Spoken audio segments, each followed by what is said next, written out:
DZRH, member, kapisanan ng mga broadcaster ng Pilipinas. Member KBP, oras! Eksakto en punto. Ha? 6:06. Balitang makatotohanan. Balitang maaasahan. ACS Balita. Walang makakaligtas. Walang makakalampas. San mang sulok ng kapuluan. Luzon, Visayas hanggang Kamindanawan. Basta't may balita. Ipagwagwagan ng sikat na tagapagbalita. ACS Balita. Kasama ang 2x2 tandem Anthony Taberna at Jerry Baha. ACS Balita. Ang programang ito ay hatid sa inyo ng ACS Manufacturing Corporation, ISO Certified, maker of world-class quality Pride detergent.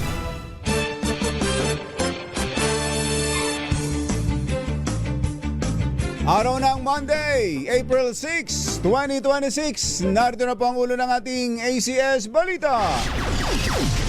Taiwan nagbukas ng higit 1 milyong trabaho para sa mga Pinoy at iba pang migrant workers.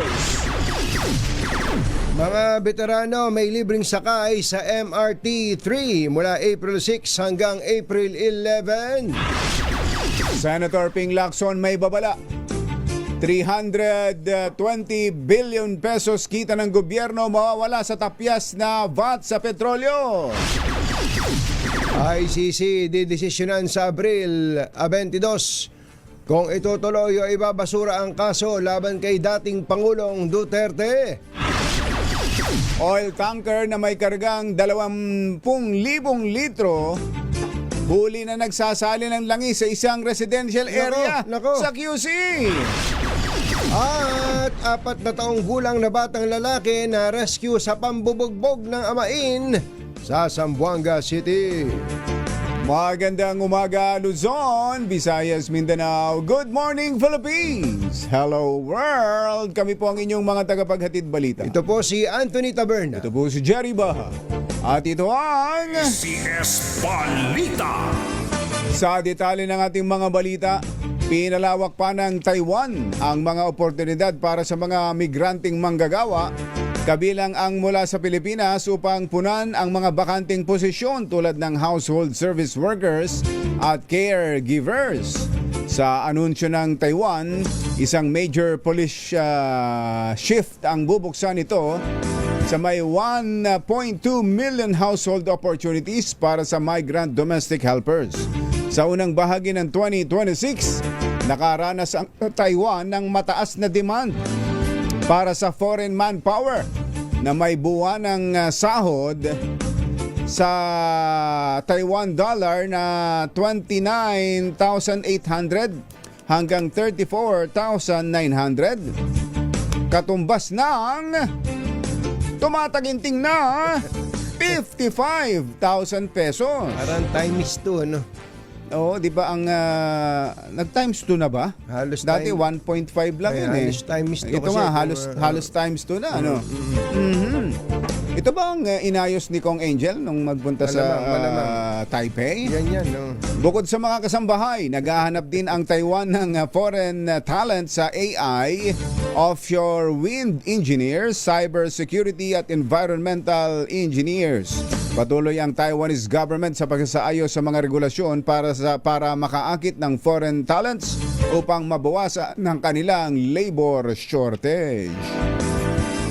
Sa Japan lang, kumbatsero, ang karamihan sa mga convenience stores lang, ha?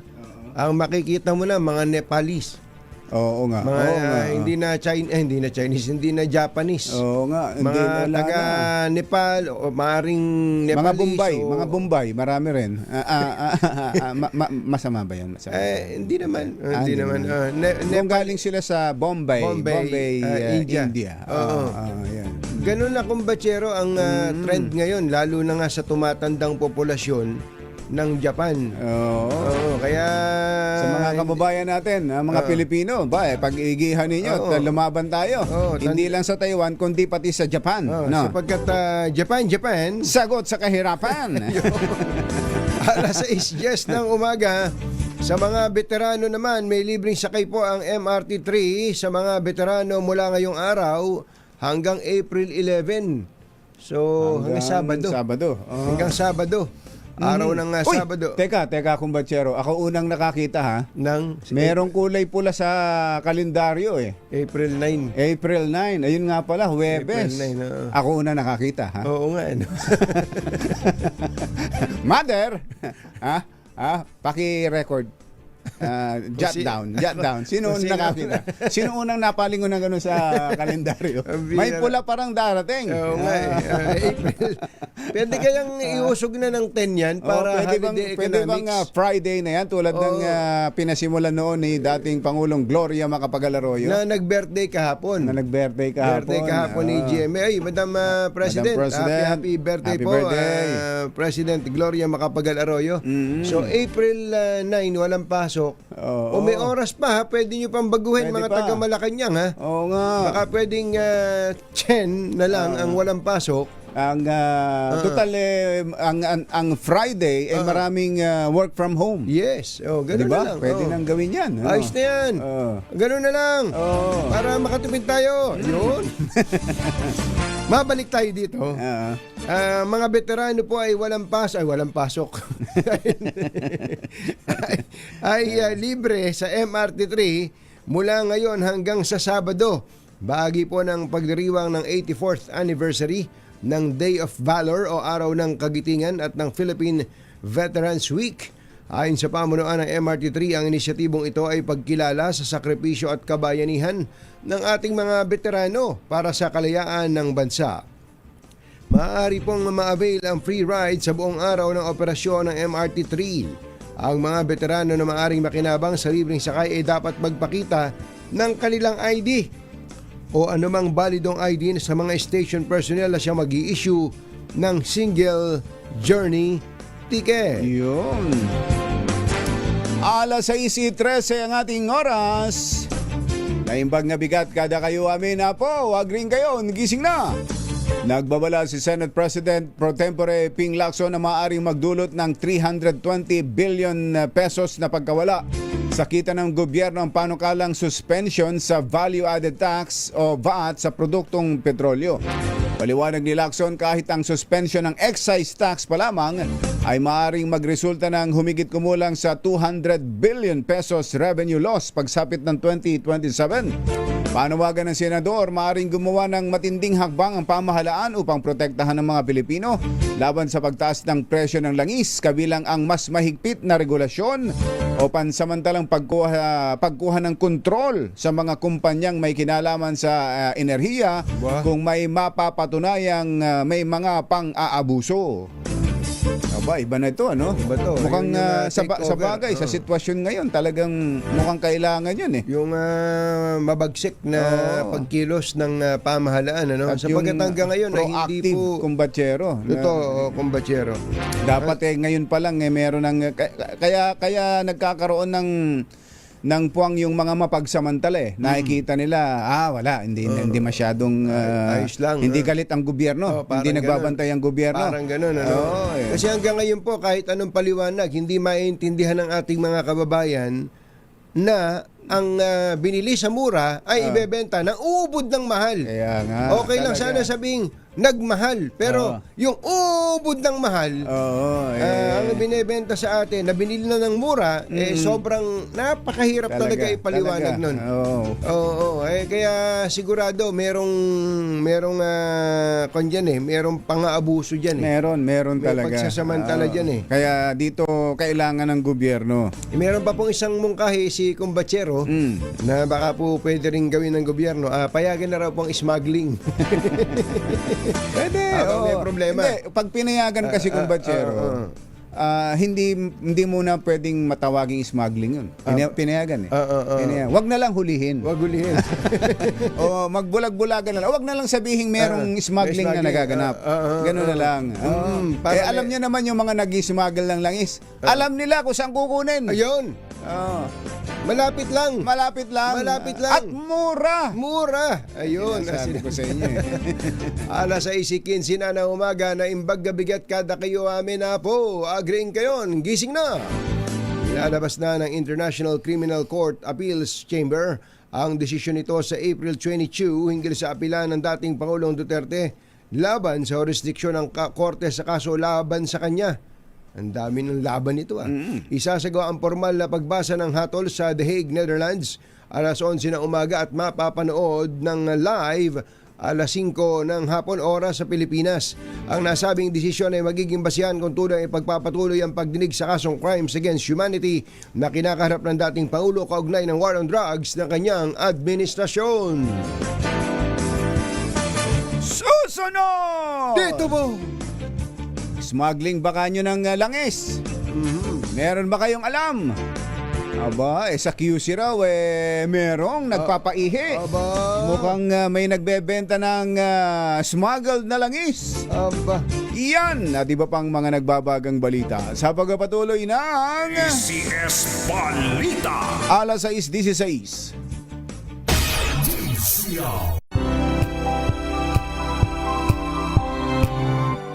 Hi! Maganda morning! Ano araw today, kumbatsero? Today is Laundry Day Friday! Yahoo! At pag laundry day, Friday, all you need is Pride washing machine detergent. May triple stain away formula kaya tanggalang makapit, madikit, malupit na dumitman siya kaya easy ang labada. Kaya pala mula noon hanggang ngayon, all you need is Pride. All you need is Pride. ACS.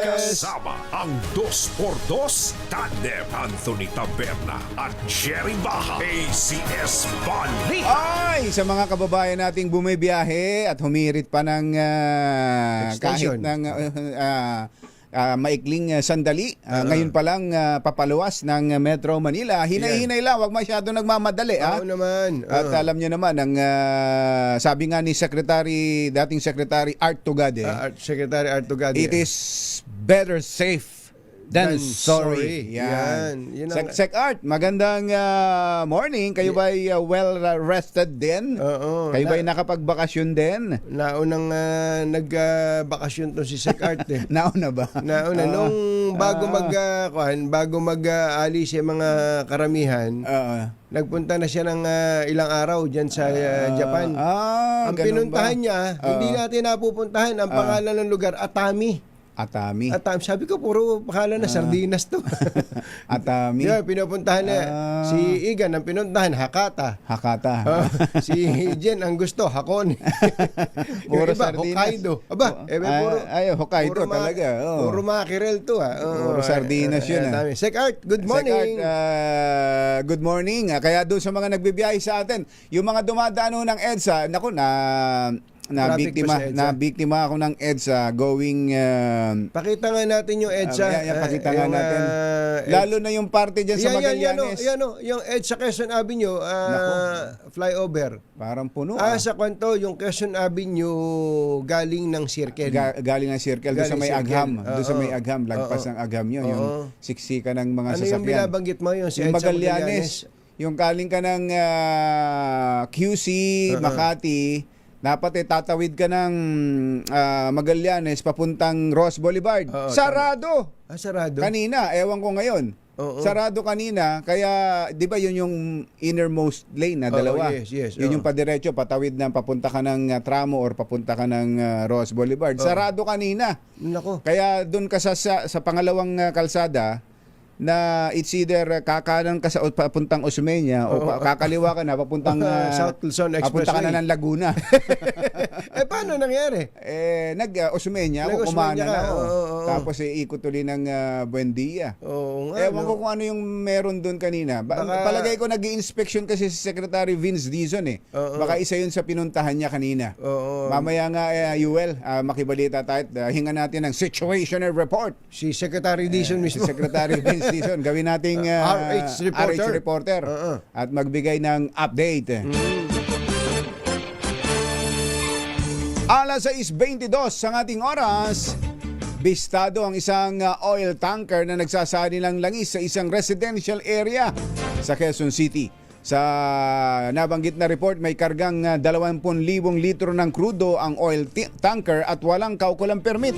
Nangyari ang paihi system sa barangay Sacred Heart umaga ng Sabado at agad na umalis matapos sitahin ng barangay, ngunit bumalik bandang alas 8 kinagabihan. Sa ulat ng barangay, hindi nila napigilan ang pagsasali ng langis ng oil tanker kaya dumulog na sila sa Quezon City Police at sa Bureau of Fire Protection at dito pa lang tumigil ang oil tanker sa pagsasalin. Wala pang tugon ng may-ari ng compound kaugnay sa naturang oil tanker. Alas 6:23 ng umaga, Achi Ahya, Lakyam, Japsahun. 6:23, nasagip ng mga otoridad ang isang 4 na taong gulang na batang lalaki mula sa pang-aabuso ng kanyang stepfather sa Zamboanga City. Batay sa ulat, nadatna ng pulisya ang biktima na nanghihina at puno ng pasa ang katawan sa kanilang bahay sa barangay Mampang. Bago ito nakatakas sa kanilang bahay ang ina ng bata para magsumbong sa kinauukulan tungkol sa pananakit ng kanyang kinakasama. Dahilan para rumisponde ang pulisya kung saan nadatna nila ang bata. Napag-alamang gumamit ang sospek ng kawayan para saktan ang bata. Kawayan, baka yung maliit na kawayan, siit, kumbatsero.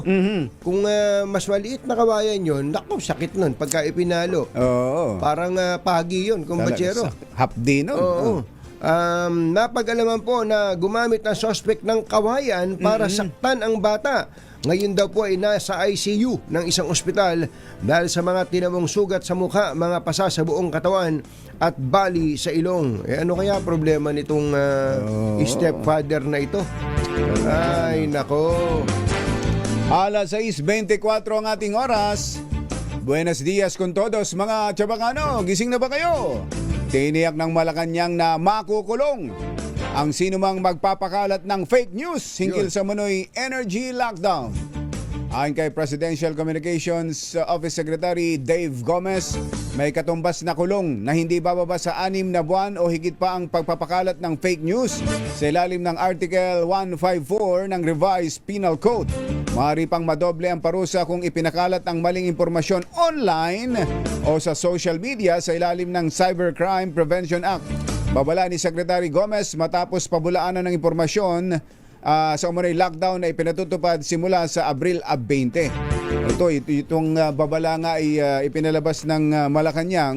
Kung ano-ano kasi mga Pilipino o ibang kababayan natin. Di ba mayroon pang report nung nakaraan na magkaka-brown out ng 3 buwan? Yung bang may problema na nga tayo, ginagawa pa ng ibang kwento. Ano bang kaligayahan ng nakukuha ng mga taong sa ganyan, ano?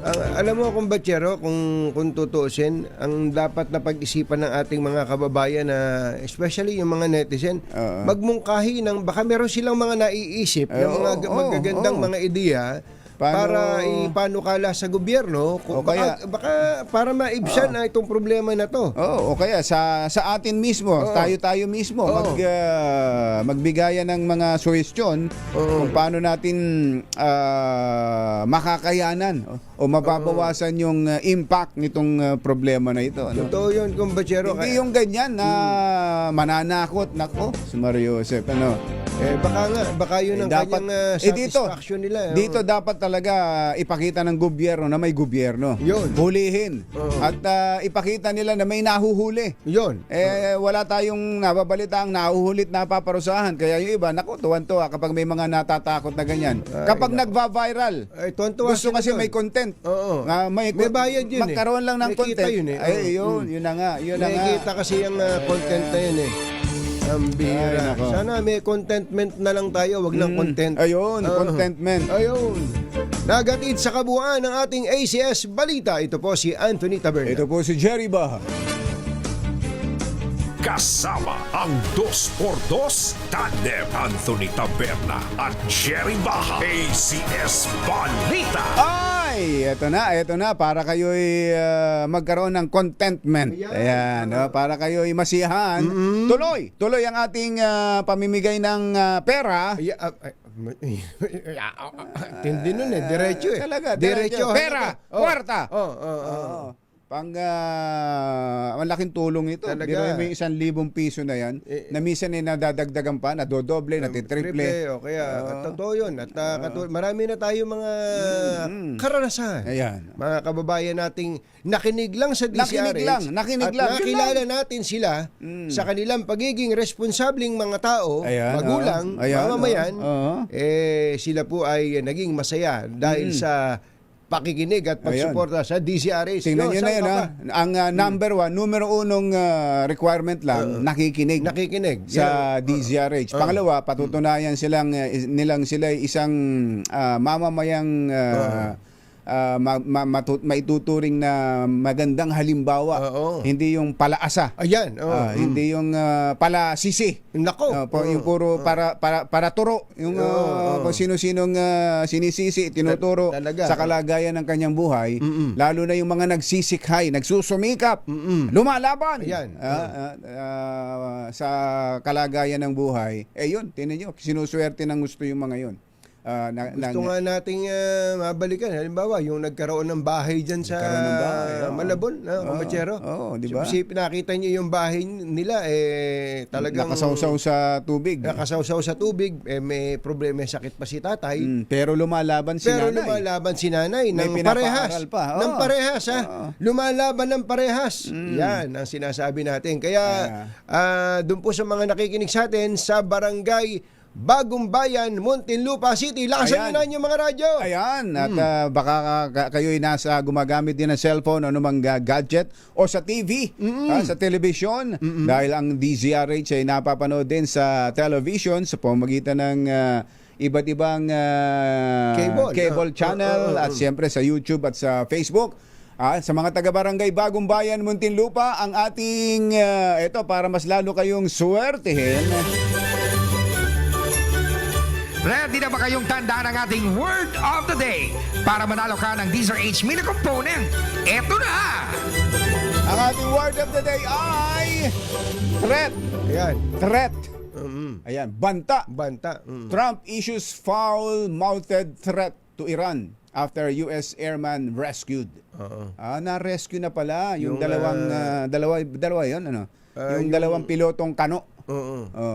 Ganyan yung piloto ng F-25 antindi pala nun. Oo. Yung F-25 jet pala na yan, hindi naman pakaraniwang sasagap ng radar. Ng radar. Ganun ba? Sobrang galing pala niya pero nadali ng Iran. Parang stealth fighter stealth ba yan? fighter niya, Oo. Ganun kumbachero. Nadali Pero ng Iran, ano? yung Russia hindi madali yan, pero Iran nadali yung Matindi. yung US jet fighter na yan. Oo, pero na-rescue na raw Na-rescue yung na. piloto. Ayan, yan ang ating word of the day, ang threat, para kayo'y manalo ng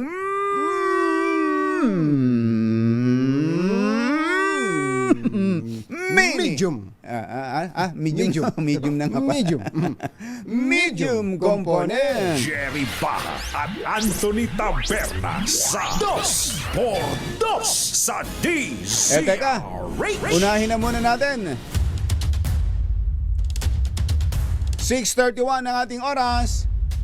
Unahin na natin ang report Report, no? ng ating average reporter. Gagawin average reporter natin. Hihingan muna natin ng report ang napakasipag na secretary. Habang tulog na tulog pa tayo, kumakayod na sila. Nasa kalsada na. Kanina ngayon nagre-report, kausap alas 4:30 pa lang. Kausap na ni Kong Angel. Secretary Vince Dizon ng DPWH. Secretary Vince, magandang morning!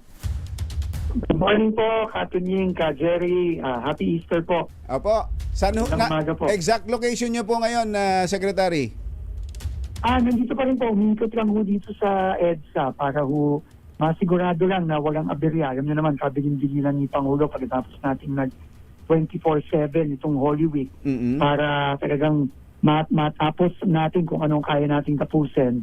Sinigurado ko lang ho na kanina nga mga alas 4 ng umaga na mabubuksan natin yung EDSA Magallanes flyover. Kasi meron tayong inayos doon na itong nakaraang Holy Week. Pero ngayon po, kanina pong mga alas 4:30, binuksan na po natin. At masaya din po tayo na na marami tayong nagawa. Practically po, yung dinadaanan ng mga motorista natin, dito sa phase 1 mula Ross Boulevard hanggang Orense ng EDSA, tapos na po tayo. Ahead po tayo ng halos 2 buwan, Katunying, Jerry, no? So, masaya po tayo na at least maganda-ganda na po yung biyahe natin, at least dito sa portion ng EDSA na ito. Ang tinira na lang po natin na ginagawa yung pagpapalawak natin ng mga sidewalk. Kasi alam naman, sabi din ni Pangulo, wag naman puro sasakyan nga ang iniisip natin, pati yung mga commuter natin, yung mga biker, yung mga pedestrian natin, magbenepisyo din para dito sa pagpapalawak ng sidewalks natin. And this April din, sisimulan na rin natin yung mula Orense po hanggang Monumento para buong EDSA na po by next year. Talagang bagong-bago na at magandang-maganda na. So, tuloy-tuloy lang po tayo, Katunying, Jerry. Nabanggit nyo yung Magallanes. Yun nga, yung binabanggit ko kanina na nadaanan ko. Siguro, nasa mga huling inaayos na lang para mabuksan. Sarado pa kanini. Pero tama kayo Yan yung parte ng EDSA na pag dumaan ka, para ka nasa buwan. at saka may mga nakalitaw na bakal, alon-alon, napaka-delikado. So anong ginawa diyan na Secretary? Tinapalan ng asfalto? Doon po sa Magallanes flyover, meron po kasing matagal na po kasing hindi napapalitan yung joints na tinatawag nila, yung dugtungan, no, na nakikita nating mga bakal. Kaya kung maaalala mo, Jerry, Katunying, no, matagal dyan na naglalagay ng mga bakal na nakausli, no, na delikado sa mga sasakyan, lalo na sa mga motor, no. So, yan po itinanggal na natin dahil naayos na natin, minadaki natin nung Holy Week. Yan po, konting ipupulido na lang po yan itong mga susunod na araw. Pero ano na lang, between 10 p.m. to 4 a.m. na lang po tayo magtatrabaho dyan. Pero at least ngayon possible na po at wala na po yung mga bakal na nakausli ngayon. So, aayusin na lang po natin yan ng maigi itong linggong to. Pero at least possible na po ang natin, ang EDSA Magallanes flyover. So mula Orense hanggang doon sa dulo, hanggang Taft. Sa Ross Boulevard po. Hanggang Ross South. hanggang Ross Boulevard pa pala. Hanggang Ross Boulevard. Opo. Makinis. Yan po ba, Secretary? Tama ba yung dinig ko? Advance ng 2 months ang construction advance schedule? po tayo ng... Dapat po kasi mga end of May, beginning of June pa po matatapos yung ating carriageway, yung dinadaanan ng mga sasakyan. Pero talagang pinaspasan po natin, lalo na itong nakaraang Holy Week, na talagang bumuhos po tayo dyan 24/7. No? So, ang maganda po natapos na po natin. No? Ang pagpapalawak na lang ng sidewalk ang natitira. Para yung mga gustong maglakad, safe sila dun sa yung magbabike. Yeah, magbabike. Opo, at least safe na po sila ngayon, no? Pagka natapos po tayo dyan. Yan na po, no? Yan na po ang gagawin natin sa buong EDSA. At pati po yung mga, yung mga lane markings, isa-standardize na natin. Base sa mga international standard. Pati po yung mga signages. Kasi ayun na naman, usong-uso sa atin yung mga patsi-patsi ba? Yung kung ano-ano na lang na signages. Minsan nga, meron pang mga sponsored by Sogo Hotels, sponsored by ganyan. Tatanggalin na po natin natin, gagawin na po natin standard international na. Totoo yun, Secretary. Napansin nyo rin pala yun na mali po yun sa kagandahan loob. Dapat ginagawa yun kasi kaya po may international standard kasi ibig sabihin, yun po yung safety po ang pinag-uusapan dyan Yung po bang asfalto na to, hindi ba ang laging... So, hindi natin dapat ginagawa yon. Ang laging napupuna sa mga pagawain ng gobyerno, kapag ka daw inaspaltuhan ngayon, pagkalipas na ng ilang buwan, aaspaltuhan uli. Ito po ba, gano'n naman ng warranty nito? Ano ba quality nito? Opo.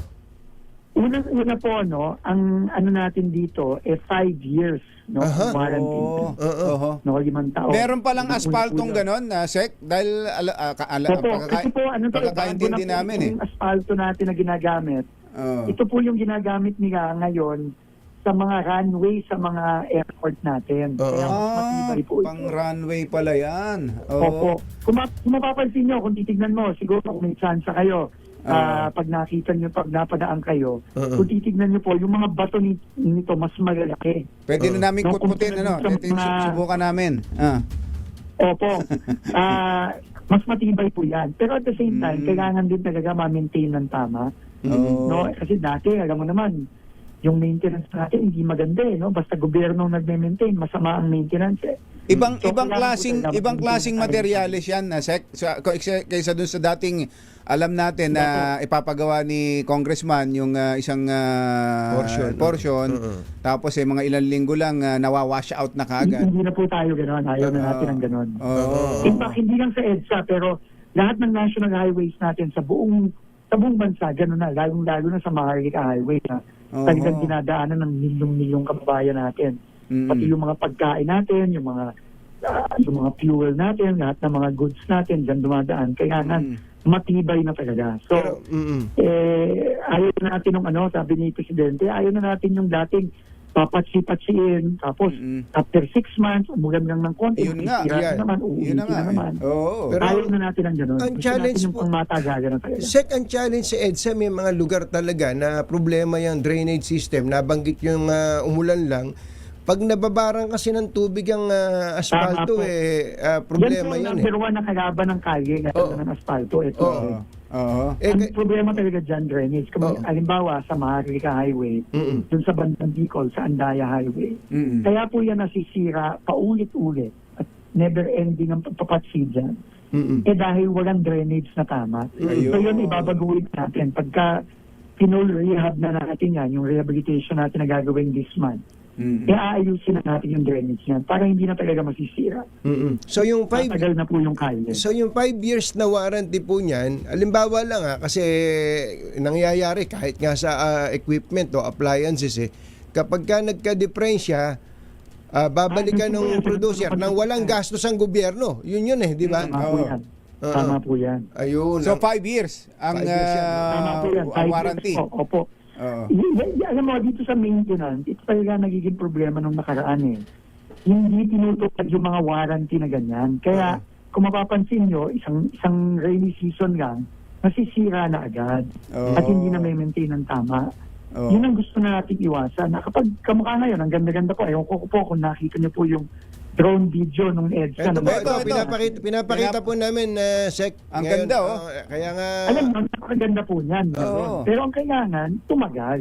Yun nga, importante Tumagal, tumagal. ganyan pa rin, no? Hindi yung At katulad- kapag may nasira, babalikan ng kontratista, aayusin. Wala Aayusin. pong gastos sa gobyerno. Tsaka dati kapag nagka-problema, nagkabutas, pag ni-repair, nakaumbok. Hindi pantay. Nakaumbok, hindi tsaka pantay.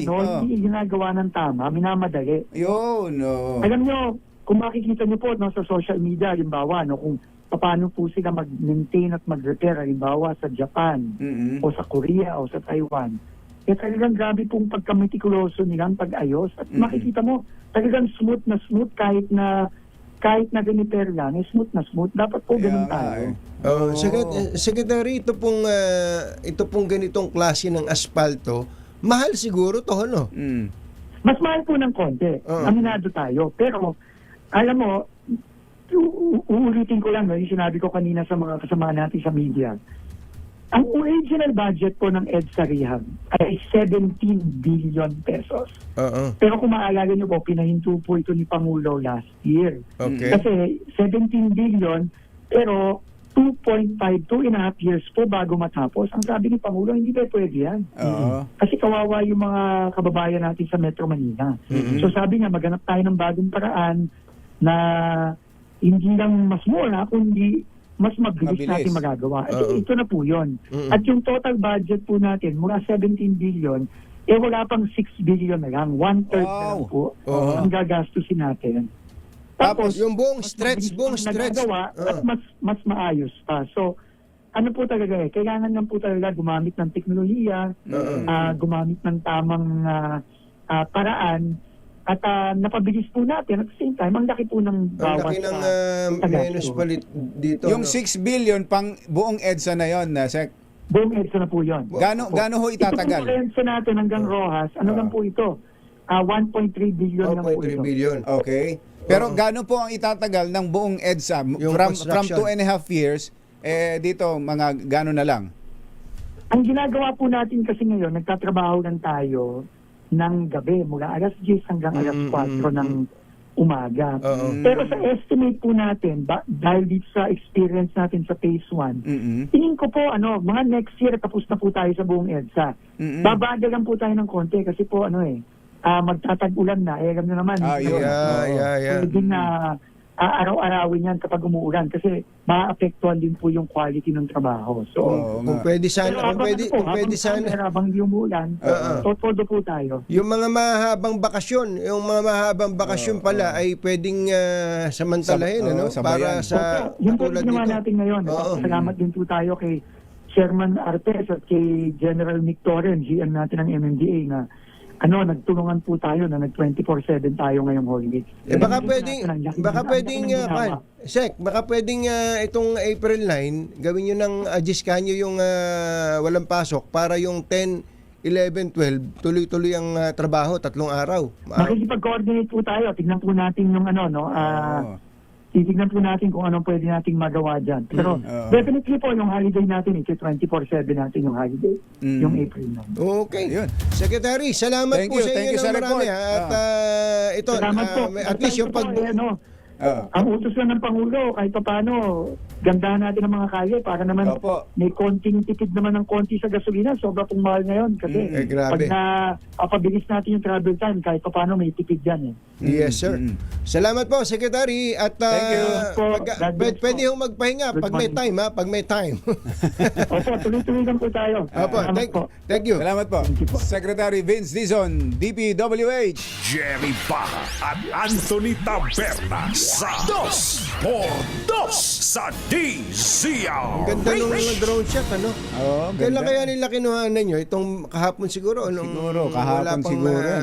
Konti pa sasakyan. Tsaka iba talaga pag asfalto, di ba? Dati naman na natin sinasabi na pag asfalto, parang makinis.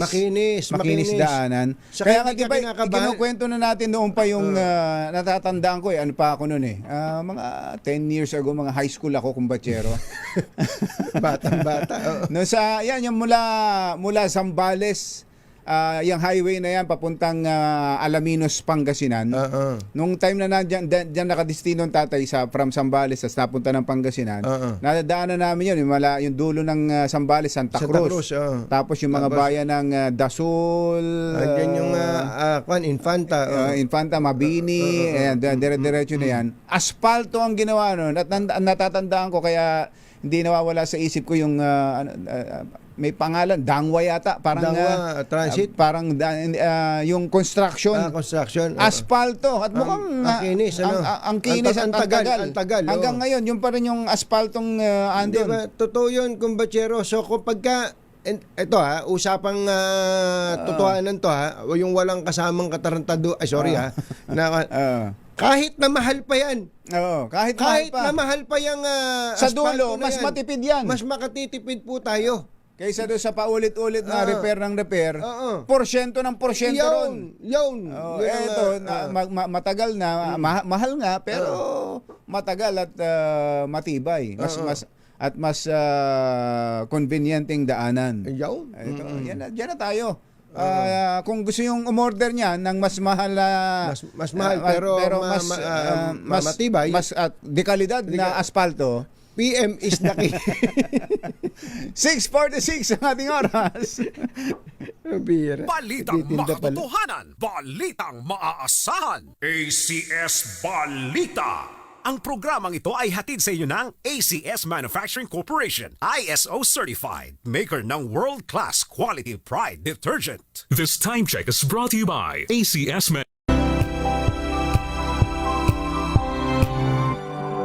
Presidential Communications Office at ito'y tama lang talaga na maglabas ng ganitong babala at hinihintay natin na may mga mahuli at maparusahan sa mga nagpapakalat ng mga fake news. Ito si Secretary Dave Gomez, bihira kong makitang parang galit, seryoso at galit, kombatsero. Yan laging si Mr. Nice Guy lang yan. Mr. Nice Guy yan, si Secretary Dave. Pero sabi ho niya, spreading fake news and disinformation undermines public trust. Ang pagpapakalat ng mga fake news o maling impormasyon ay nagpapahina sa tiwala sa Public trust tiwala ng mamamayan. destabilizes our economy and threatens the welfare of every Filipino. There will be zero tolerance Ayun na. for those who maliciously and deliberately commit these acts. May mapaparusahan daw po, may mananagot. Ayun ang hamon sa Malacanang. Dapat may mapanagot talaga dito. May masampulan. May masampulan.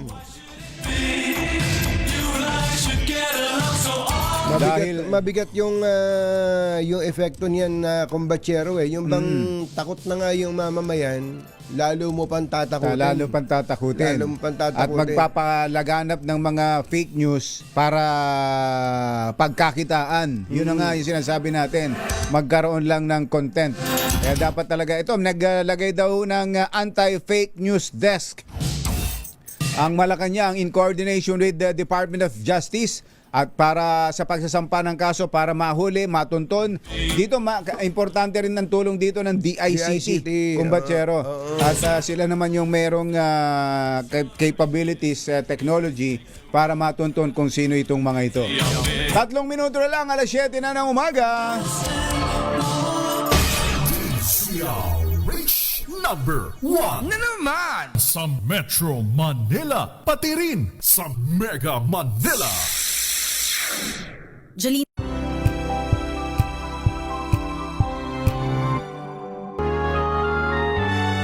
Kauna-unahan sa Pilipinas. Manila Broadcasting Company. DZRH. Member, kapisanan ng mga broadcaster ng Pilipinas. Member KBP, oras! Eksakto en punto, Kapopoy. Alas 7 na ng umaga. Balitang bagong-bago. Balitang dapat alam mo. Balitang magdadagdag ng talino. Dahil bagong impormasyon. Makibalita. Unang-una sa DZRH. Pangunahing balita. Kasama ang 2x2 tandem nina Anthony Taberna at Jerry Baha. Araw ng Lunes, 6 ng Abril 2026. Narito na po ang ulo ng ating mga pangunahing balita. Energy lockdown sa Abril 20 tinawag ng Malacanang na fake news. Presyo ng diesel, posible daw pumalo sa 170 pesos kada litro ngayong linggo. Supply ng gamot nanganganib kung magpapatuloy ang gyera sa Middle East. Rehabilitasyon sa EDSA Phase 1 mas maagang natapos ng 2 buwan. Forest fire sumiklab sa Benguet dahil sa matinding init ng panahon. Halos 30 turista at hikers na rescue. At mister na problemado sa pera, naburyong. Nako. Mrs. tinadtad ng saksak. Ay, sus! Patay. Magandang umaga Luzon, Visayas, Mindanao. Good morning Philippines! Hello world! Kami po ang inyong mga tagapaghatid balita. Ito po si Anthony Taberna. Ito po si Jerry Baha. At ito ang... Pangunahing balita.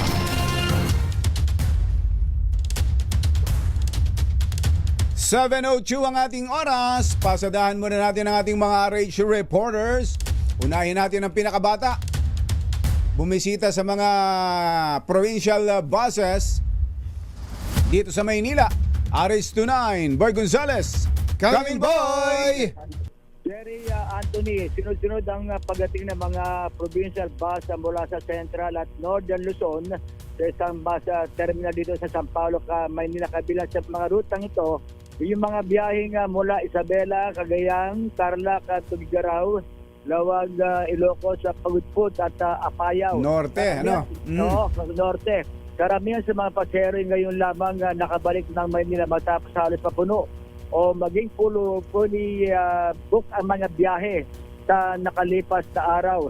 Samantala, kapansin-pansin naman na kakaunti na lamang ang mga paserong bibiyahe palabas ng Luzon patungo naman sa mga probinsya kung saan ang ilan ngayon pa lamang nagpabook ng kanilang binahe. May expect na mga binabantayan ng Manila Police District, katuwang ang mga opisyal ng barangay ang seguridad ng nabanggit na terminal. Kumusta naman ang mood o aura ng mga pasaherong dumating, boy?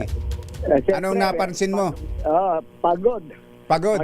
Mahabang biyahe at mahabang bakasyon. Ang iba ay halos 5 araw dyan nagtungo na ng probinsya at kanina lamang bumalik. At balik trabaho naman daw sila patapos ang mahabang bakasyon. Ayos lang daw ba gastos? May tira pa ba? May tira pa. Yung iba, ubus na. Yung iba, nakapagtira pa naman. Sabi siguro, dapat pala hindi na ako umuwi ng probinsya. Meron kayang gano'n. Pero sa Florida, hindi naman daw sila nagtaas ng pamasahe. Very good. Yung pagandahan sa Florida bus terminal, hindi sila nagtaas ng pamasahe. Yun yung naging magandang balita. Pero siyempre, yung mga bakasyonista, 5 araw, pagod. Sa ibang mga gastusin. Yung iba naman kating ganitong panahon naman, nag-iipon naman sila ng kanilang mga baon pagdating itong ganito mga araw. At ang ganun lang. Yun naman ang tinuturo natin, di ba, boy? Trabaho tayo ng trabaho. Tapos kapag kumikita, may sinusubi. May na yun, may tinatabi. Para balanse ang buhay. Hindi lang para sa pangangailangan pang emergency, kundi para sa ganyang pang relax, di ba? Pag-unwind. Kaya nga na ipo para bibigla sa gastos. Siyempre pag nakaipon na nakalaan niya para sa ganitong gastusin. Yung iba kasi talagang taon-taon nagre-relax sila sa mga probinsya. Yung iba kasama na rin yung reunion ng reunion? mga pamilya. Ano? Reunion. Tawag nila reunion. Reunion tayo. Reunion. Ayos. Tama. Yan ang sitwasyon dito sa Florida Bus Terminal. Ito si Boy Gonzales para sa DCRS, una sa Pilipinas, una sa Pilipinas. Pero sa totoo, Thank you, kumpatsero, boy. sa mahal ng krudo ngayon, saka grabe, gasolina, mas mainam pa talaga at mas sa totoo naman, mas conveniente na nakabus ka na lang. Talaga. Kung, kaysa meron sa namang- magdala ka pa ng sasakyan. Kung may susundo rin lang naman sa'yo sa terminal, o kaya kung malapit lang kayo sa terminal. Lalo na kung hindi naman nakapagtaas pa dahil binabawalan ng gobyerno. Binawalan ng gobyerno Na magtaas. Mas magandang ang mag-commute na lang. Ang gaganda ng mga bus ngayon Sa totoo lang, yung nare-recline mo yung upuan, tapos masarap naman ang aircon. Tsaka pag bus, hindi matagtag yan. Hindi Siyempre. matagtag yan. So, komportable. Wag lang yung ubod ng dami yung dala mong gamit. May mga tsaka yung may mga nakatayo. Dapat hindi pinapayagan yun. Wala. Dapat ganun. So, yun talaga. Ito'y kailangan samantalahin ng mga bus companies na mas maganda serbisyo nila sa ating mga kababayan. Ayun. Samantala, sitwasyon sa NLEX. Alamin natin, RH23, Edwin Duque. Come in, Edwin! Kajeri Gatujing, nakakararas pa rin ng mabagal na daloy ng trapiko. Itong galing ng North Luzon Expressway kapag ikay papasok ng Balintawak. Yung nakakadulot ng traffic, itong patungo ng Bonifacio, patungo ng Baynila, no? At medyo mabagal naman itong pakyat. Live ba itong pinapakita mo sa amin na to, Edwin? Itong southbound, yung sa may tapat ng Kamachile? Yung yung tapat ng Kamatsili. Yung sasakyan halos hanggang Valenzuela. Yung bagi ng Caloocan, paglampas mo ng toll gate, ayan, habot doon yung bagay ng dalo ng trapiko. Pero medyo nakakatulong yung pakyat ng Skyway going to Manila diretso na. Dahil kung hindi, nung mga nakarang wala pa yan, ay abot hanggang yung pure gold dyan sa may bahagi ng Valenzuela. Pero dahil nandiyan yan at meron na rin, nakakatulong na rin itong Smart Connect pagpakanan naman papuntang Road 10 ng Manila. So itong pinapakita mo sa amin na to, yung paakyat ng Balintawak, ano? Yung paakyat ng Balintawak, doon na nagbi-build up. Dahil yung mga pampaserong bus, jeep, dyan na nagbabaan sa may bahagi ng Bonifacio. Kaya bumabagal dahil base dun sa estimate ng Northwest Expressway, bagamat nauna ng mas maraming umuwi kahapon, pero yung ibang papasok ng medyo tangatanghali na, ngayon pa lang nag-uwian, yung galing ng Bulacan, galing ng Pampanga, at bahagi ng Norte. Pero inasahang mamayang hanggang alas 10 ng umaga ay maubos na yung dami ng nagsasapag-uwian. At tiniyak naman ng Northwest Expressway na nakalalay pa rin yung kanilang traffic team dyan sa may bahagi ng EDSA para yung paakyat ng Balintawak ay mahatag at mapabilis. No? At umalalay sila para yung galing naman ng EDSA sa Caloocan ay makontrol yung pag-aagawan pagdating dyan sa may bahagi ng Balintawak. Hanggang ngayong araw yung sinabi ng Northwest Expressway na nakaalalay pa rin yung kanilang mga tauhan, lalo na sa yung huling araw ngayon na magsipag-uwian na yung ating makababayan na galing ng bakasyon dahil nga sa Semana Santa. Pero wala namang any accident na ating nakita dito sa may bahagi na ngayon ng Northwest Expressway, kundi napakarami lamang ng bolyong na masasakyan pauwi galing ng mga bakasyon, habang sa mga terminal naman maraming sumasakay pabalik naman ng mga probinsya na galing ng Metro Manila at bahagi ng Southern Luzon. RX23, Edwin Duque nagulat sa DZRH, una sa Pilipinas, una sa Pilipino. Maraming salamat sa iyo, 2-3 Edwin Duque. Oy, Kuya Ray Soria ng Union Bank, balik trabaho na ba kayo ngayon? Union Bank. Union Bank. Ay, yes, dapat. sa Visayas. Dapat balik na lahat ng bangko, di ba? Oo. Pero pamaya-maya pa siguro, mga bandang alas 8, alas 9. Nandun pa siya sa bahay pa. Kakape daw siya habang nanonood. Malapit lang siguro sa opisina. Ayan. Kasoji, ikaw ba nasaan na, Kasoji Jimenez? Oo. Meron daw nagbe-birthday ngayon na anak niya. Aba. Teka, hinahanap ko lang Kasoji. Tama-tama, habang binabasa mo yan, meron palang nangyari na naman sa NAIA T3. Ha? Ano nangyari? Actually, dalawang insidente yan itong weekend eh. Yung bumagsak na kisame. Ayun, bumagsak na kisame. Nakita ko yung video nun. Sa Terminal 1 yun, di ba? Terminal 1. Doon sa kanya yung dating intayan sa arrival. Doon sa, yung bababa ka pa na ganun, doon yun eh. Oo. Dahil inaayos nila yan, maganda na nga sana yung curbside na yun. Hindi ko lang alam, sino kaya, ano yan, contractor? Tsaka ba't ganun, ba't babagsak? Alalagay pa lang nung kisame na yun, di ba? Katakot. Tapos, meron naman daw na isang insidente ng ninakawang turista. Isang Australian. OTS screener. Nako, magagalit si General Gilbert Cruz niyan. Kaya nga. Alamin nga natin ang update mula kay R86 Sherwin Alfaro. Come in, Sherwin! Anthony Jerry mukhang hahawak sa malamig na rehas. Naman, itong rehas na hawak-hawak ko rito. Ano ba yan? Ayan, Ayan, yung ganitong rehas yun, yung hahawakan niya kapag sumailalim na sa investigasyon itong lalaking security screener ng Ninoy Aquino International Airport na napilitan. Nawala audio ni... Nawala ang Viber. Ayan. Go. Sino nagtanggal? Hindi, okay na.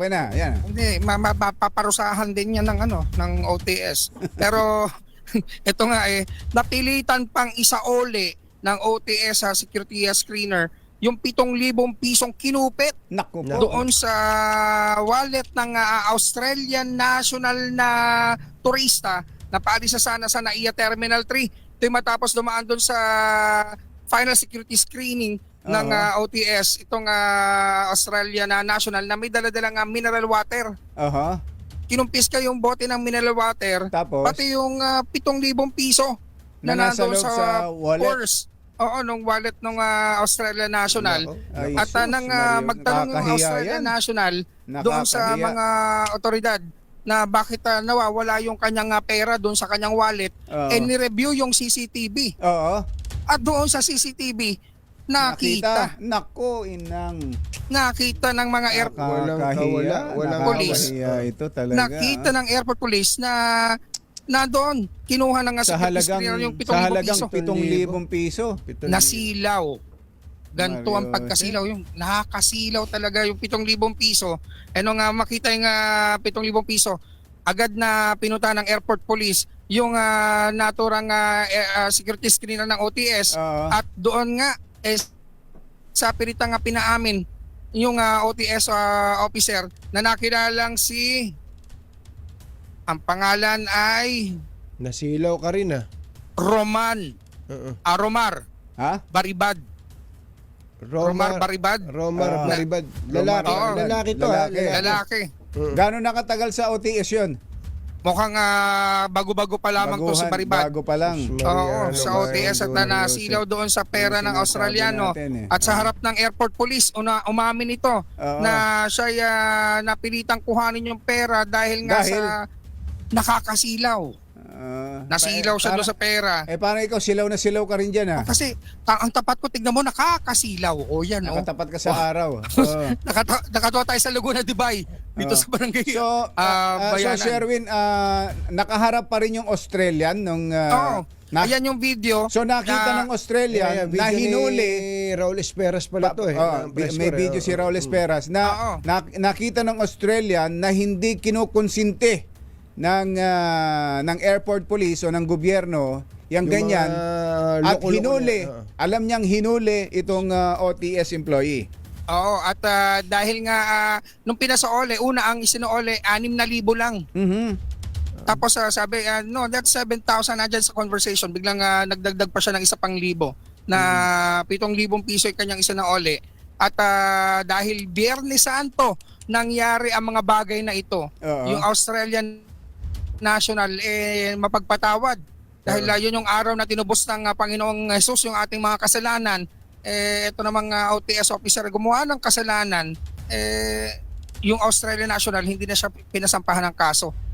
Pero iniutos ni Undersecretary Gilbert Cruz na administrator ng OTS na imbestigahan itong mga insidente ito at nagbabala din ng DOTR sa kanilang mga empleyado sa pamamagitan ng OTS na huwag gagawin ang naturang actuation na pagnanakaw dahil ito yung kanilang ikasisibak sa trabaho. Sinibak na yun. Sinibak na. Sibak na yun. Ang maganda nga dyan, yung mismong Australiano, nakita niya na umaksyon ang ABSICOM mismo, no? ABSICOM ba tawag doon? Wala na tayo. ABSICOM, Aviation Yung Security. Aviation Security, oo. Yung Aviation Security Police Ba't man ngayon. yung Biyernes na yun dalawang insidente yan, umaga naman yung kisame. Bumagsak na kisame doon sa may... Ano ba nangyari? Bago ba yung kisame o luma na? Lang yun Oo, bago lang yun. Bago yung kisame. Bago lang yun doon sa may bagong arrival area, yung pinakababa dati. Kung matatandaan nyo, yun yung pinakababa. At dahil yun, binuksan na rin yun na daanan ng mga pasaherong nag-aabang ng kanilang mga sundo, maaari nang direkta masundo sila doon ng mga sasakyan. Pero may mga kainan na at may mga hintayan, may mga benches na doon. Maganda nga sana yun Maganda yun napakaganda. Ganda nun. Bagong-bago. Ano raw nangyari? Bakit mukhang yung suporta doon sa kisame ang mahina na biglang bumagsak na lamang yung isang row ng Problema ng kisame. contractor yan. Oo, yun ang alamin din siya ng MIAA at ng NNIC. Wala namang nabagsakan. Meron. May 7 kataong Nako. nabagsakan na nasugatan. May mga nasugatan dyan Kaya alam nyo kung bakit napakahigpit ng NNIC, kumbatsero, kahit sa mga tenant yan. As in, napakabusisi, mabubusit ka talaga. Kasi nga, dahil sa mga ganyang insidente, isang insidente, ang tatamaan yung organisasyon, yung buong airport. Buong airport talaga. Di ba? Kaya masisira at masisira ang pangalan kung kaya't dahil iniingatan talaga dapat yung ganitong mga pasilidad. Okay, Sherwin, babalikan ka namin mamaya dahil alam namin gusto mo natin diretso. Mabigay ng Sige, pera. Hindi pwede. Sige, mamaya. Back to studio. Thank you, Sherwin. Samantala, balikan natin ang EDSA. Kanina, ang nag-situational report sa atin si Secretary Vince Dizon. Ngayon naman si RH52, Edniel Parosa. Kami na Edniel! Jerry at Anthony, nagbabalik na itong volume ng mga sasakyan dito sa bahagi ng EDSA. Partikular na nararanasan itong bahagyang pagbadal ng traffic sa paligid itong Ortigas area, kilalang business district. At syempre, tagsay ng mga empleyado na mga magbabalik na sa kanilang mga trabaho mula ngayong Lunes Tinaybay natin itong southbound, nakita natin nagkakaroon ng bottleneck o karaniwang bahagyang bottleneck lamang ito doon sa mga karaniwang choke point tulad ng itong Santolan flyover tapat ng Campo Crame. Dito sa may Ortigas flyover, yung mga paliko dyan sa may Pasig area. Bagay dito sa may Boning, dire-diretso na ito hanggang Guadalupe. Dito naman sa may short tunnel para doon sa kapakinabangan nating mga motorista, yung mga nagbakasyon o nagpunta sa mga probinsya, baka hindi nila alam o baka magulat sila bakit medyo mabagal ito sa may show tunnel o sa may show underpass. May ginagawa rito na flood control project itong MMDA nitong Holy Week. Actually tapos na ito at konting tatouch na lamang ito ng semento at aalisin na yung mga materyales. Kuyang, sama natin, Jared Anthony, si Sir Baluyot, sir, sa traffic sector 5 ng MMDA. Kumusta na yung traffic ngayon dito? Sir, yung northbound natin medyo nagbabagal to dahil nga sa choke point dyan sa may ADB. Dahilan na rin ng dagsa ng empleyado ng private at saka public. And kaya sa dami ng sasakyan. Medyo na volume mo, babalik na rin. Pero ano ba to? Moderate to heavy na ba to o light pang maituturing para sa inyo? Light pa to, sir. Kasi pag wala nang pasok yung mga estudyante, doon tayo mag-aaroon ng heavy. Itong mga private at eskwelahan dito. Wala na pasok. Wala na kasing pasok. Kahapon po yung may dito maraming pasahero dito sa may EDSA busway. Pero ang dahilan pala nun dahil walang MRT. Ngayon mayroon na MRT kaya medyo normal na rin yung volume ng mga pasahero dito. Yes, sir. Stop operation yung MRT. Kaya medyo nagsa yung commuter sa bus carousel kanina. Hapon. Sir, pangalan mo, sir? Baluyot po, Michael. Sir Michael Baluyot, ng Traffic Sector 5 na MMDA. So, gaya nung narinig, ay balik normal na itong situation ng traffic ito. Pero mabuti na lang yung mga eskwelahan dito sa may northbound ay wala nang pasok. Kaya kahit pa paano, yung choke point na yan ay nagiging light kapag naibsan o lumabas na itong mga sasakyan doon sa mga certain choke points gaya dito sa may EDSA Ortigas at ito nga sa may Shaw Underpass. Inaantay na lamang matapos itong konstruksyon o yung at least pagtuyo ng semento itong ginawang flood control project ng MMDA dito sa may bahagi ito ng EDSA. Ako pa rin si Edniel Parrosa, Laser H. Una sa Pilipinas, una sa Pilipino. Thank you, Edniel! Ahing balita!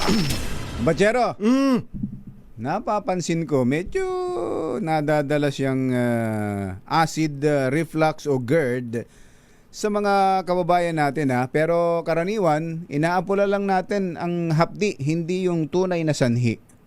Alam mo, kumbachero, parang makinang na-stuck yun tiyan Pagka hindi maayos yung galaw ng pagkain, nagkakaroon ng gas sa ibaba na nagtutulak ng acid paakyat. Kaya kung iilang probiotic strains lang ang iniinom ninyo, baka hindi nito maabot ang mga bahagi ng tiyan kung saan nagsisimula ang problema. Diyan na papasok yung BioPro. May 19 na probiotic strains na nagtutulong-tulong para alagaan ang buong digestive system mula tiyan hanggang dun sa kolon. Parang nagtatanim ng good bacteria para maalis yung sanhi ng gas at discomfort. Sa BioPro, hindi lang tinatakpan ang sintomas, inaalagaan ang buong digestive system para mas magaan ang pakiramdam araw-araw. Hanapin lang po ang BioPro sa mga Mercury drugstores at iba pang leading drugstores nationwide. I-add to cart nyo na lang sa mga online shopping platforms. BioPro, ang inyong daily probiotic partner. Pangunahing balita! 722 DZRH pinapayuhan po ang publiko dahil sabi nga natin ang daming mga mapagsamantala talaga. Pinapayuhan po ang publiko laban sa mga mapanlinlang na post na nagsasabing may loan o financial assistance na iniaalok ang DZRH. Nako, nililinaw po na hindi nagbibigay ng loan o pautang ang DZRH. Hindi rin po ito direktang namimigay ng financial assistance sa pamamagitan ng mga individual, text message, chat o social media pages. Ayan, pansinin po ninyo hindi. Inuulit-ulit natin na hindi. Fake news ho yan. Ang anumang lehitimong tulong mula sa himpilang ito ay isinasagawa lamang sa pamamagitan ng DZRH, Operation Tulong, katuwang po ang mga sponsors o sa pamamagitan ng pagre-refer sa mga partner organizations at mga ahensya ng pamahalaan. Para sa tamang impormasyon, hinihikayat po ang publiko na makinig sa DZRH 66 kHz, manood sa TV sa DZRH TV, bisitahin ang official website dzrh.com.ph at sundan ang aming mga official na social media platforms. Ayan, no. Inuulit po natin, no? So, walang loan o financial assistance na iniaalok ang DZRH. Baka yung iba kasi ganyan ang gawin. Tapos sasabihin may babayaran ho kayo na ganito muna. Ayan, para makapag-loan kayo. Ang gagaling ng mga, saka mga sweet talker yan. Oo, nako. Pag nakakausap nyo. Napakagaling. At isa pa, wala rin ho kami ibinebenta na produkto. Puro kalokohan lang ho yung sinasabi namin ditong PM is the key. Lokohan lang ho natin yan. Alam niyo naman yun. Sa mga dati nang nakikinig sa 2x2, alam niyo namang lokohan lang yan. Baka may mga ibang makaisip rin kumbatsero, oy, binebenta ng 2x2 ito. Itong aspaltong ito. Ito yung number. Dito kayo tumawag. Nako, kalokohan ho yan. Yung papayag na maisahan ng mga ganyan. Saka alam niyo naman sa healing session natin. Saka sa healing session namin. Ilang beses namin sinabi sa iyo na hindi pa po kami naniningil sa kahit na sino mang napagaling natin o napasaya natin sa ating mga healing session. Yung mga malulungkot yan na sumaya dahil sa pakikinig sa hindi po kami hindi pa po kami naniningil. At doon naman sa mga masasaya na napagalit po namin, hindi pa rin po kami naniningil. Hindi pa rin namin kayo sinisingil. Mabalikan ko lang yung ganyan, yung maisahan ka kahit maliit lang pero yung feeling mong naisahan ka. Sakit nun Para kahit maliit lang yung nakuha sa iyo, masakit Masakit diba? yun. Talagang nakapagpupuyos Lalo na kung may pinag-aralan ka. Tapos naisahan ka. Nako po, inang.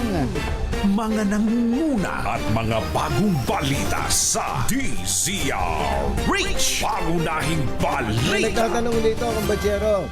Si Tatang Rosauro Dinera, Tatang.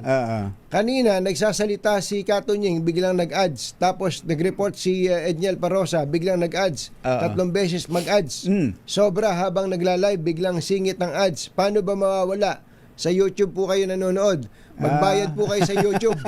Magbayad po kayo sa YouTube. Meron po tinatawag na YouTube Premium. Walang commercial. Walang commercial yun. Walang commercial po yun. Pag may nagko-commercial, hintayin yung skip abangan mo. Minsan ilang seconds yun.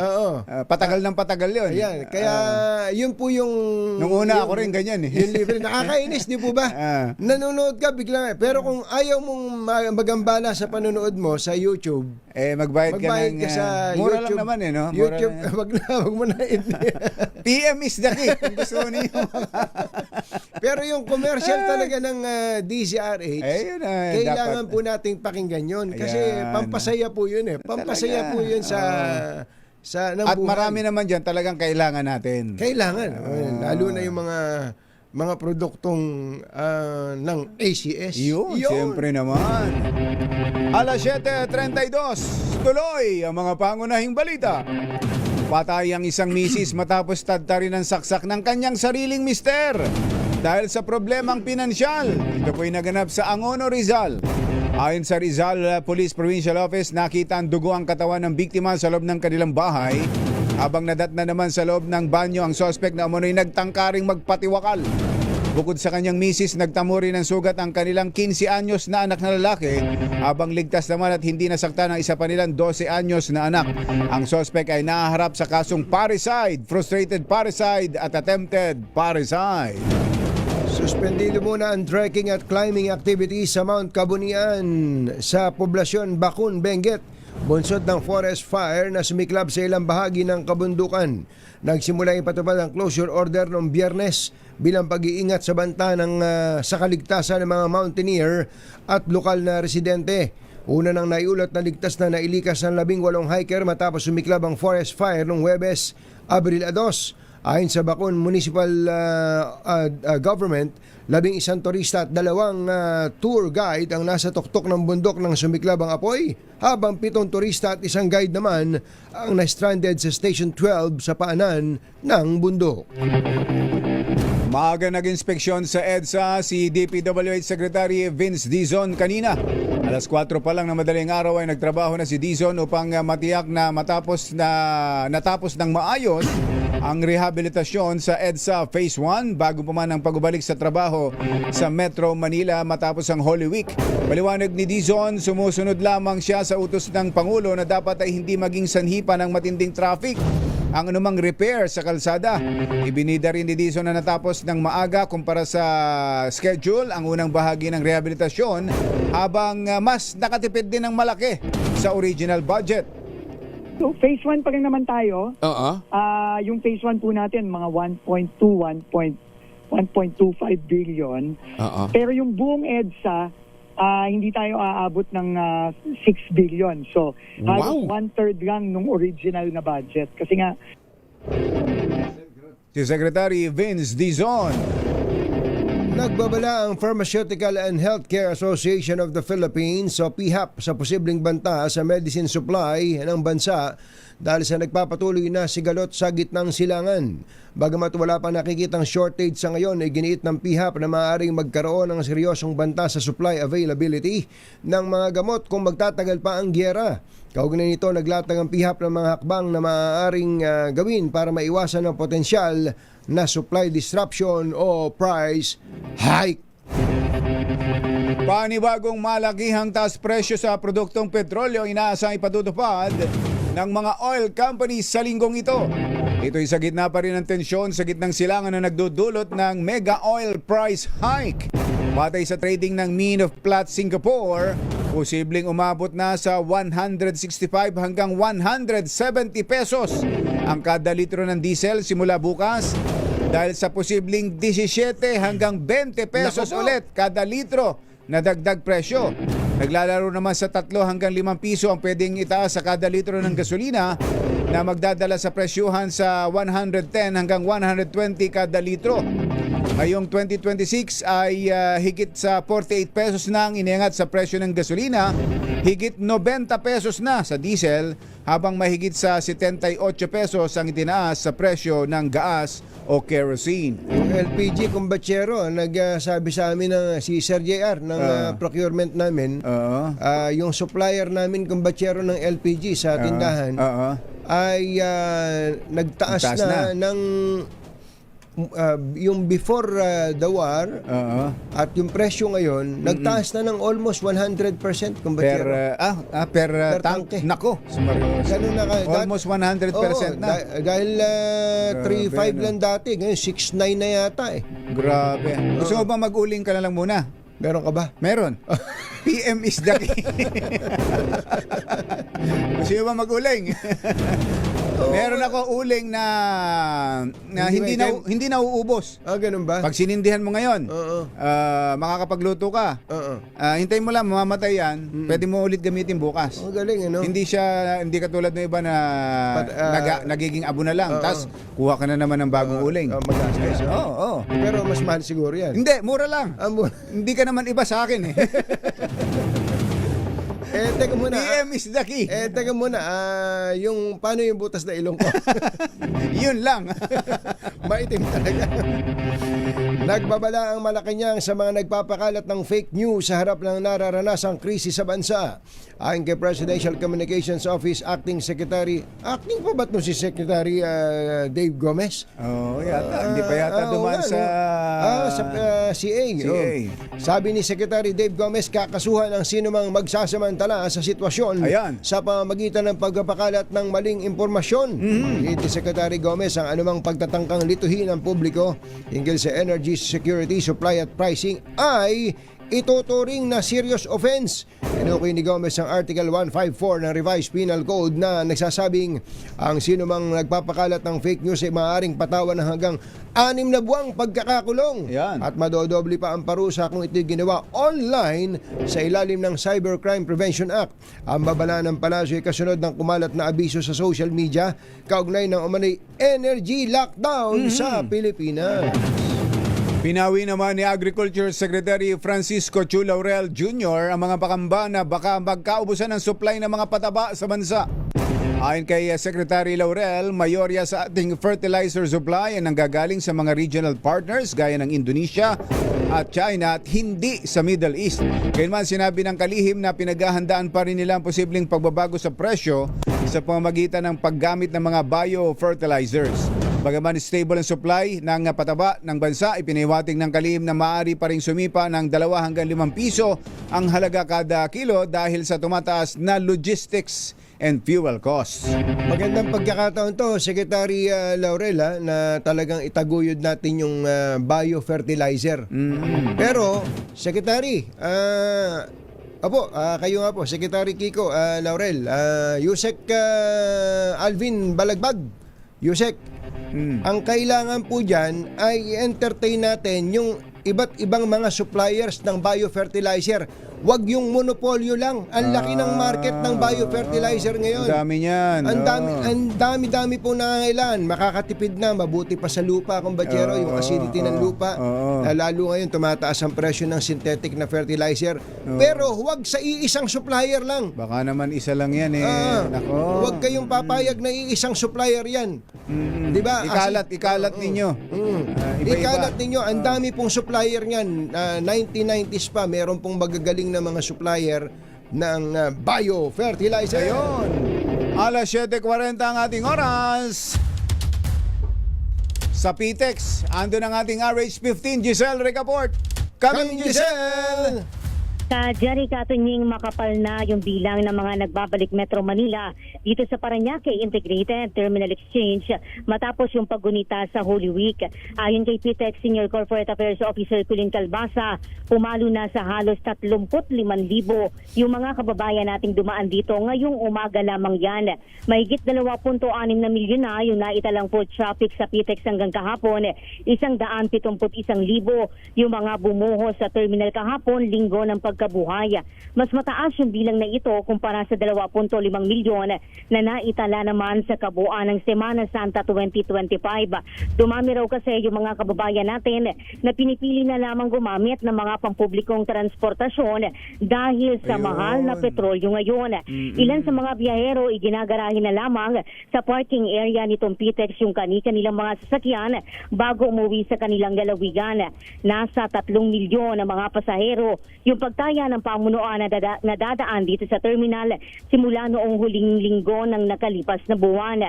Sa usapin naman ng seguridad, walang naitala na anumang major untoward incident dito maliban na lamang sa isang pasahero na nahahablutan daw ng cellphone sa loob ng isang bus dito. Mabilis naman na nasa kote yung suspect ng mga otoridad. Meron ding isang bag na naiwanan dito sa terminal pero kinuha ng isang mananakay na hinahanap na rin hanggang sa ngayon. Giselle. Ito si Giselle. Gaano raw? Pakiulit nga yung gaano ang itinaas ngayon ng mga PTEX kumpara last year. Oo, 2.5 billion hanggang April 20 o hanggang kalagitnaan ng April 2025. Pero ngayon ay nasa 2.6 na tayo. 2.6. Mas mataas daw talaga ito ka Jerry Katunying dahil nga dito sa mahal na petrolyo ay ayaw nang gumamit ng mga private vehicle ng mga Nag-boost kababayan na lang. natin muna. Oo. Ikaw ba ganun din ang ginawa mo, Giselle? Ay, hindi. Nakisakay na lang ako eh. Mas matalino to si Giselle. Mas matalino. Wala talagang bayad. Walang pamasahe. Sino naman yung, kanino ka naman Yun ang nakisakay? tanong. Yun ang tanong. Ibibulong ko na lang. PM sa inyo. is the key. PM is the key. Hindi, uso naman yun ngayon, ka Jerry Katunying, hindi ba? Tama, Hindi tama. tayo sa mga kababayan natin at maglalabas nga doon ng guidelines para doon, para makatipid tayo sa petrolyo. Ride sharing. Yan, ride sharing. Carpooling. ganon. Kanya-kanyang diskarte lang yan. Yan. Tama. Thank you, Giselle. Mula dito sa PITX, ito si Giselle Ricaport para sa DZRH, una sa Pilipinas, una sa Pilipino. Puntahan na natin ang Barangay Bagong Bayan, Muntinlupa dahil may nanalo na. May nanalo na. RN6 Sherwin Alfaro. Go, go, go! Yes, Katunying ka, Jerry. Ito lang ating winner sa DZRH Malakas Pro kasama ang Pride Detergent. At huling-huli natin na makinig ng radyo si tatay. Pangalan nyo? Edgardo Garcia. si Tatay Eddie Garcia. Eddie Garcia. Aba. Eddie Garcia. Kaya pala. Sabi, akala ko sasabihin mo, Sherwin, sa tagal namin siyang tawagin, namuti na buhok niya. Actually, gano'n ang nangyari. Ilang pabilad yan. Tignan mo, pakita mo nga yung mga rehas na pinagbibilaran namin kanina. Palipat-lipat lang kami dyan sa mga rehas na yan. Hanggang mag-alas 7. Ang ganda dyan, ha? Ang ganda yan. Ano ba ang Dito lugar yung sa bagong Bayview, bayan na yan? bahagi nitong Laguna Ganda. Ligbay. Yan yung lawa. Yung lawa. Tapos yung mga kababayan natin, dito naglalakad-lakad sa walkway. At yung iba nag-skating pa, di ba? May mga ang mayor ng Muntinlupa, si Mayor Rufy Biason, ano? Opo. Mayor Rufy Biason. Mayor Rufy. Magaling ba si Mayor Rufy Biason, Tatay Eddie Garcia? Ewan ko po. Bakit? Ba't hindi nyo alam? Hindi yata kayo taga Muntinlupa. Taga Muntinlupa po. Ano? Talagang taal po akong taga rito. Kumusta yung mayor nyo? Si Mayor Rufy Biason.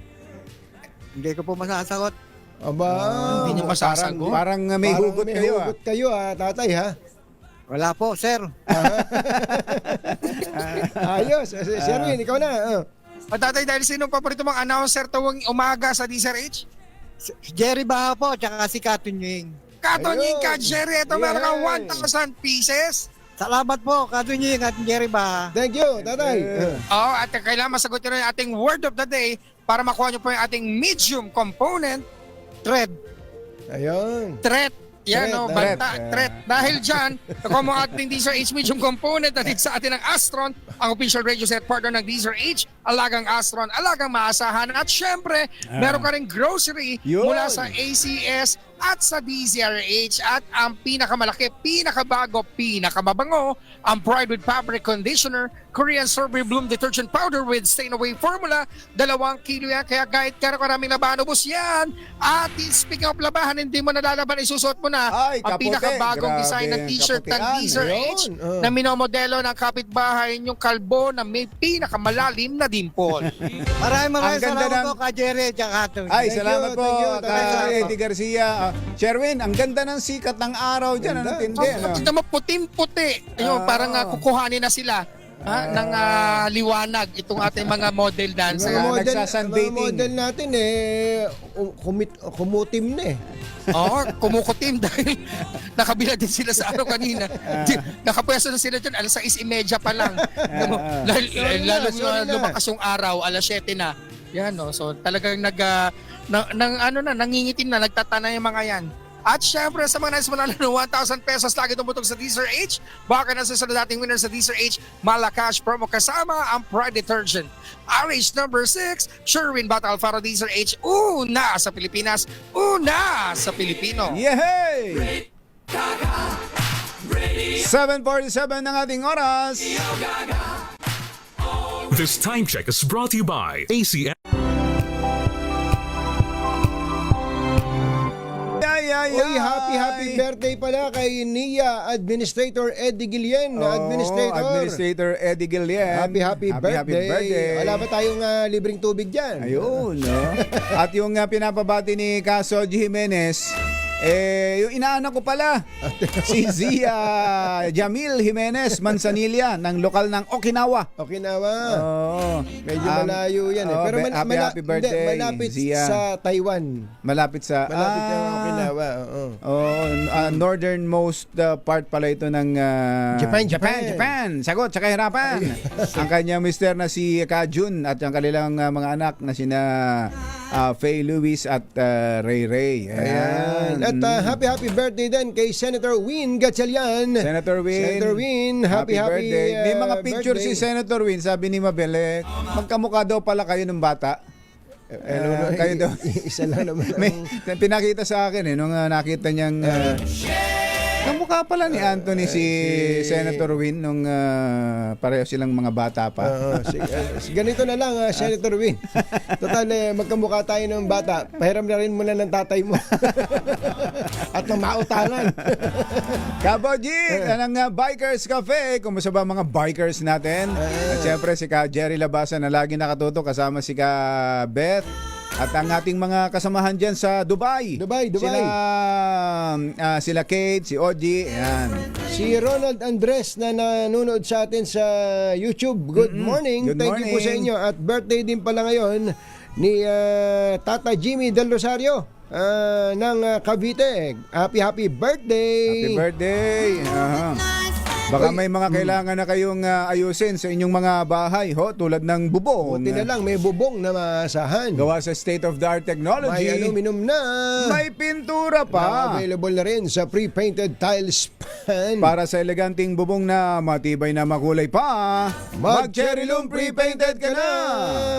Ang best-selling 7-seater SUV ng Cherry Auto Philippines, ito pong all-new Tigo REV Luxury Edition SUV ay nakapagtala ng best-in-class fuel efficiency rating na 84.28 kilometers per liter.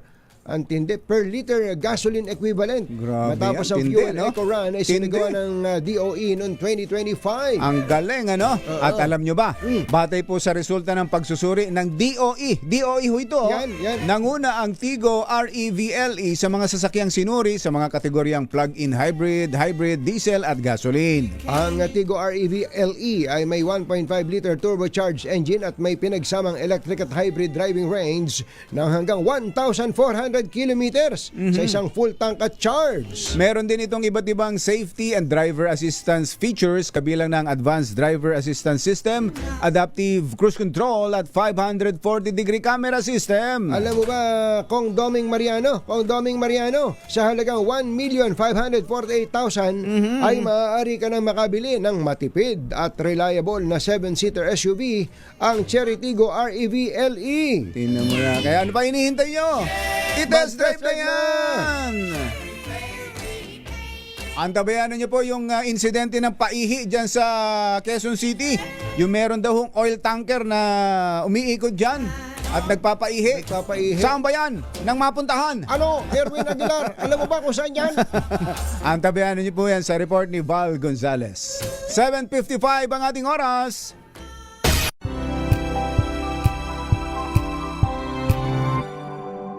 ng bayan, Katunying at Ka-Jerry. 2x2.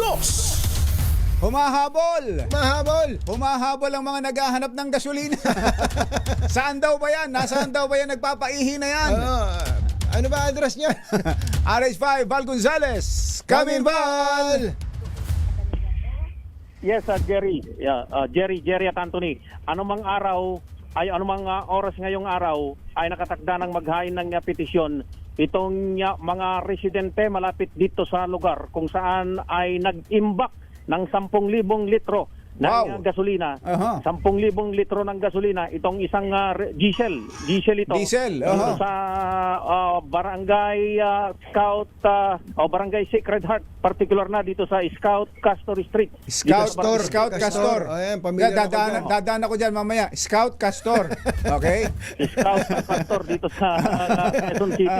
Ito ay dahil na ang petisyon ay dahil sa pangamba na anytime ay magkaroon ng perwisyo. Oo, delikado yan. Sumampulat, sumabog itong lugar kung saan nag-iimbak dahil hindi naman lugar ito para mag-imbak. Walang permit dahil ang gobyerno hindi naman nagbibigay ng permit sa isang residente. Residential yan Oo, para mag-imbak ng ganito kalaking kantidad ng gasolina. Lalapitan ko lang itong isa sa mga residente, Jerry, dahil sila ay may daladala ng isang petition letter at marami na rin yung nakapirma. Ano po, isang tanong lang, ano po yung gusto po ninyong mangyari ho ngayon dito sa nasa tabi ninyo na imbakan ho ng gusto ko lang malaman kung ano magiging action ng government sa sitwasyon namin ngayon na meron hong fire hazard, may tangke. Kung itutuloy ba nila ito, ipapasara ho ba itong workshop na ito? Tatanggalin lang yung tangke, tatanggalin yung crudo. Para naman po sa safety namin. Nagpunta na ho ang Department of Energy, ang Undersecretary ng DOE, ang Quezon City Police District, maging ang barangay, kausap ko kanina, pero wala yatang nagbabantay pa ho rito para ma-monitor kayo. Sabi po, may magro-ronda na BPSO, pero hindi ko po alam kasi syempre hindi naman ako pwedeng magbantay din dito na para malang masiguro na meron nagro-ronda. Pero yun lang po ang sabi nila. Okay, maraming salamat. Val, kilala ba nila may-ari ng bahay na yan, ng compound na yan? Kamagan na... Kilala nila ang may-ari at ano ba yan, yung compound na yan? Residential ba yan? O kaya business ba yan? Isang Chinese businessman ang nung nakalipas na taon lamang daw niya nabili itong lugar na ito, 300 square meter. At ang ginagawa dito sa loob ng compound, kung makikita ninyo diyan sa video, ay talagang sinadya na talaga na may tangke. Mayroong may itatay. tangke. Oo, yung tangke. At sinadya na talaga na yan ay sinadya pa ngang itago dahil hindi pa nakukumpleto. Kung makikita ninyo dito sa may pinakaharapan na Jerry Anthony, yung nakikita ninyo dyan sa aking likuran, nilagyan na ng takip pero hindi pa natapos dahil kasabay nung kanilang pagharang sana o lalagyan ng harang itong pinaka-gate mismo para hindi makita. Yung isang malaking lalagyan ng krudo, nakapagsumbong na sa mga otoridad itong mga nag-aalalang mga residente. Yan yung sitwasyon. Medyo nasa more or less 20 na yung nakakapirma dito sa petisyon at ang binabanggit ng mga residente kapag nakompleto na nila yung bilang, kung hindi mga yung araw ay sa araw ng bukas, iyahain na nila ang petisyon para mapatanggal itong malaking quantity ng crude oil, ng crudo na ito dito sa lugar at ang petisyon ay iyahain nila sa opisina mismo ni Quezon City Mayor Joy Belmonte. Mula rito sa Barangay Sacred Heart, Quezon City, ako si Val Gonzales, DZRH, una sa Pilipinas, una sa Pilipino. Thank you, Val. Hindi talaga malayong may mga makaisip ng ganyan, ano? Talaga, lalo at ang mahal eh. Ginto ngayon ang diesel. Halimbawa kung batsero, ngayong linggo na to, sample lang nakabili ka ng, meron ka ipunan na ganyan at nakakaipon ka naman talaga ng at 130 pesos. Ayan, halimbawa naisali niyan, tapos bukas tataas ng 20 pesos. 20 pesos. May 20 pesos per liter na yan. Kung maka ilang libong 20,000 liters. 20,000 times 20 pesos. 20 pesos, di tiba-tiba ka na kagad doon. Magkano yun? 4 million 4 million kagad, ano? Walang kahirap-hirap. Walang kahirap-hirap. Kaya nga dito sa mga ganitong klase ng kalamidad, meron pong oportunidad sa iba. Talaga. Magagaling. Pero tayo din naman ay na mga magkakapitbahay, mga magkakaibigan, mag-isip tayo. Sigurado may oportunidad dito sa nangyayari po na to. Wag po tayo masisiraan ng loob hanggat may sira itong nakikipagyarahan dyan sa Middle East. Maging mapagmasid at mapagmatsyag din tayo habang naghihigpit pa rin ng sinturon. Patuloy na higpit, pahigpit ng pahigpit. Hanggat kaya. Bye! Happy weekend! Woo! Damdaming bayan! Susunod na! This time check is